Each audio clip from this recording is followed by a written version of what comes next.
Hey guys, so I wanted to talk to you guys today about two things.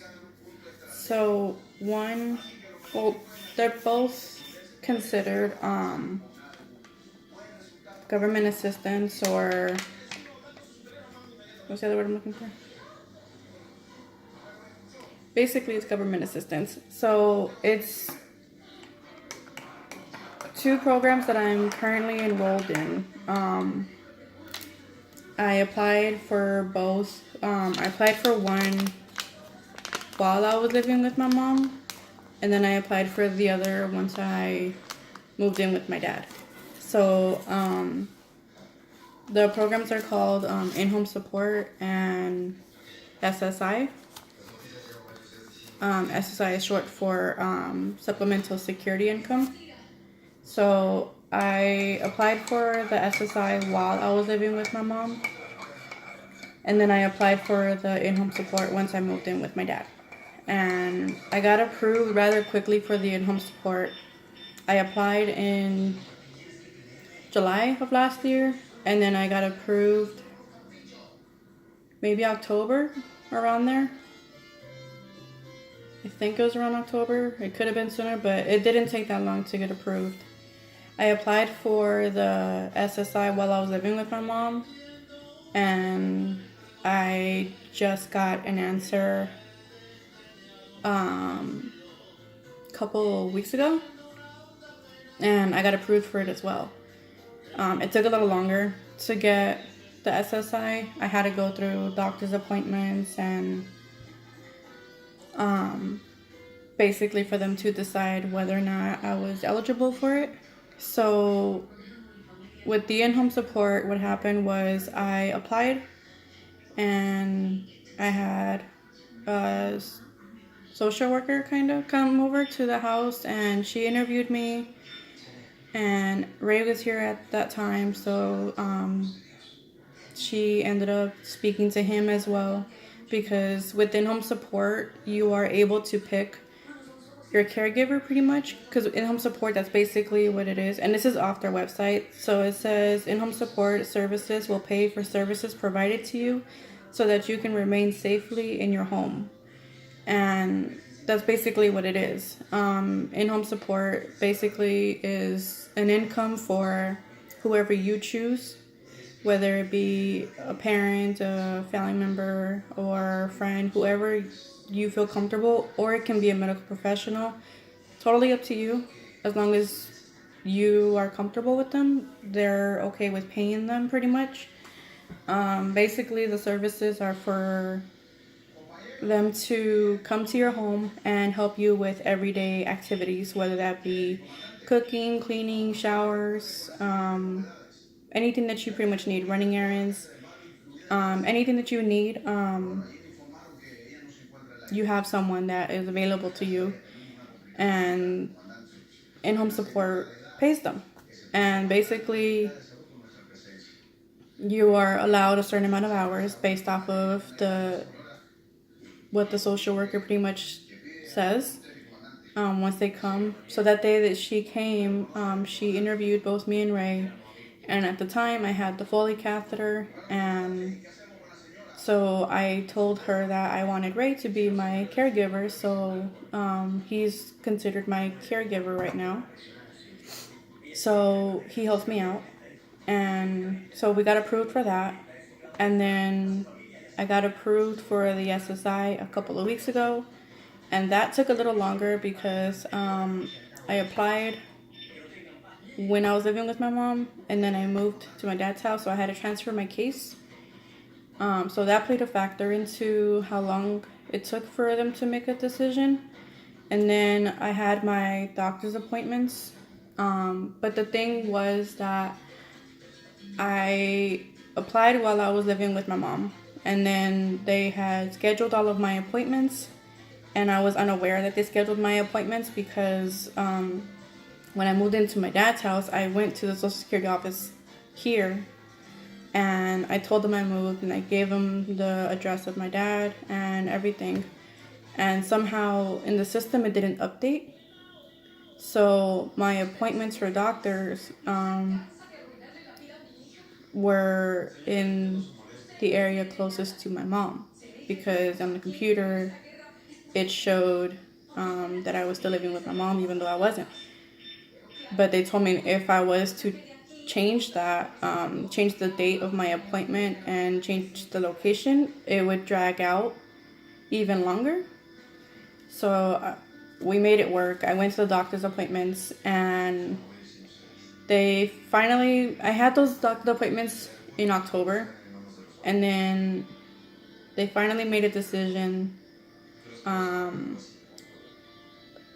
I think from what they told me, like December of last year, and they did award me the SSI, but I was not aware of it until January, like late January. So basically, what happened was they approved me to get the SSI benefits, but since the system hadn't updated that I had moved, it was just basically sitting there, and nothing was being done. So I called the Social Security office where I'm located at now, and they basically said, oh yeah, we had your case. We weren't aware that we got your case.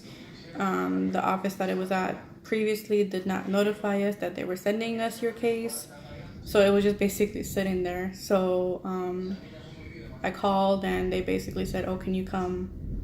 I think I called Thursday or Wednesday of that week, and then I had the appointment to go in that following Monday. So it was rather quick. I went in, and I had another interview with a person that worked at the office for Social Security, and basically she asked me a whole bunch of questions, and that's when she basically told me, like, yeah, you were approved for this, and that. So this is information that I got off of the Social Security SSI website. So it says SSI is a federal income supplement program funded by general tax revenue, not Social Security tax, and it's designed to help age-blind, disabled people who have little to no income, and it provides cash to meet basic needs such as food, clothing, and shelter. So that's basically what it is. It's pretty much income that you get every single month to help you out a bit with like what they have on their website, food and all that, so that you basically are not having to ask people for help. I was working previously, and I went to the doctor, obviously, when I went to these appointments for Social Security, and they said that I am not cleared to go back to work. So that's why they awarded me the Social Security. So basically, the process for these two, for me, were rather quickly, but I honestly feel that it was quick just due to the fact that I used to receive both of these services as a minor. I was getting in-home support and SSI as a minor. My mother was considered my caregiver for in-home support, and she was the one that was the guarantor, I think that's how you pronounce that, for my SSI, since I was a minor. And then once I turned 18, they took both of these services away. And from what I know now is that they do that to everybody that turns 18, and then they kind of just expect you to either appeal for it or don't. And I didn't. And I didn't mainly because I was 18 and I had just graduated high school. I had gone to school. I had gone to a trade school and gotten a certificate in medical billing and coding. So I was like, you know what? I have this under my belt. Let me go ahead and try it. And so I did. And I mean, I worked here and there, but nothing that was stable. And then these last couple of years, I got sick. And fast forward to today, my doctors that I have do not see that I am fit to go back to work. So with the Social Security, with the SSI basically, comes an income, and I also have Medi-Cal due to that as well. And when I got that taken away from me at 18, I lost my health insurance, and since I couldn't keep a job long enough to have the opportunity to get benefits through whatever job I had, I went years without being seen by a doctor, and then that's how I ended up getting sick. So now I got approved for both, and it's good because now I have a little bit of an income coming in, so I can kind of take care of myself without really depending on people. And then the in-home support helps just because I'm able to get help around the house when I need it. Because in-home support gives you a certain amount of hours based off of your needs, and what they see is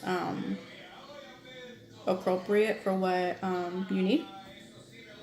And you can tell whoever you pick to be your caregiver, if you don't live with them, to come and do whatever hours are allowed. And it's basically, if you live with them, it's a different I think it's a different process. I'm not 100% sure, just because me and Ray don't live together, so I don't know the process as to what it's going to be once we do live together, because we're going in that direction.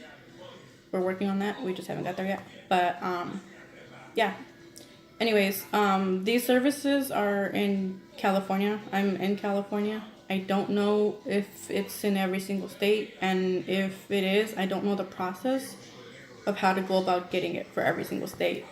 I just know that for California, since I've had it in the past, it was a little bit easier just to go ahead and reapply, basically. I applied and was approved rather quickly.